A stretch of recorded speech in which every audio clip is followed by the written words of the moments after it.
It has a little bit of the plasticky sound. This is no tape mod, yeah. It definitely increased a little bit more of the bassy sound and kind of shaved off some of the higher pitch sound for sure with the polyfill.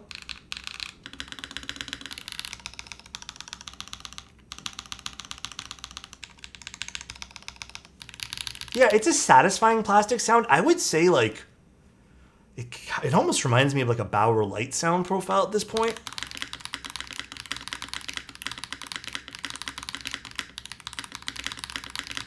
Yeah, it actually, the wrist rest comes in the box. It's included in the purchase. I haven't really even touched it. I opened it and then never used it when I was testing it. I'm not a big fan of wrist rests. It's magnetic. I don't like wrist rests personally. How fast do I type? I don't know. If I know what I'm typing, then decent, I guess. I'm 60, 70 on a normal day, I'd say. The wrist rest is a cool idea. I don't know. The magnetic wrist rest, it's not for me. I can see why people would like it, though, but not really my thing per se. Yeah, I think this, overall, it doesn't sound like the boards that we do. Like, it doesn't sound like the mode boards and stuff like that. Obviously, that's to be expected. If I was to offer some criticism on like what the internals should look like, outside of the outside case, we're not going to talk about the casing yet. I think obviously no mounting posts underneath the spacebar. That should help liven up the spacebar a bit and make it not feel as fatiguing. I like what they did with the front height. I think this giant lip, whether it was intentional or not, because I know this is technically where the wrist rest snaps onto, it actually ends up being pretty comfortable. It's a decent little front height on this keyboard, like genuinely not bad. They did a good job there. Adjustable feet, I tried all of them. I did not like any of the adjustable feet here. I liked the standard, whatever it is for the typing angle here. Still, I guess nice that they had it. I think it'll actually change the sound a smidge if we pop it up. See, it just completely dies in sound signature now.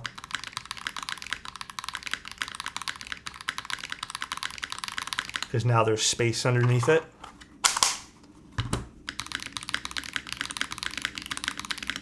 I don't like the popple feet. Anything with empty space underneath it is not my cup of tea, but I get why it's there. I'm not going to hate on it. It doesn't really take away from the board at all to me.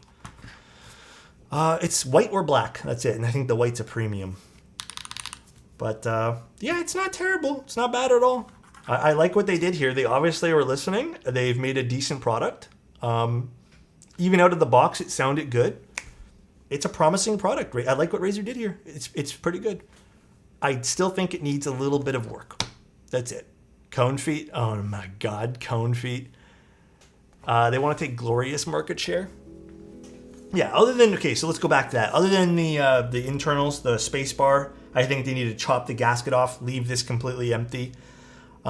It's fine that they offered plate mount. I get it. I think if they're going to offer something a little bit more premium, I think honestly just getting screw-in stabs at that point, or even just clip-in stabs, just makes more sense. I can't imagine it being more expensive in the long run. Really can't.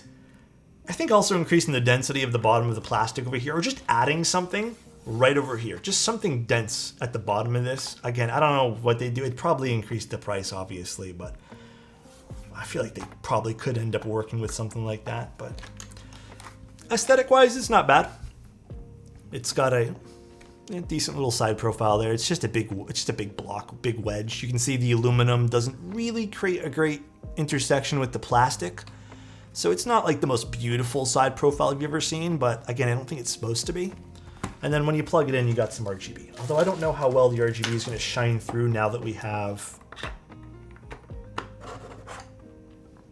I guess it's not bad. Well, not for this part, but you can still see it on the sides. That's a little tasteful on the sides. Razer does RGB well.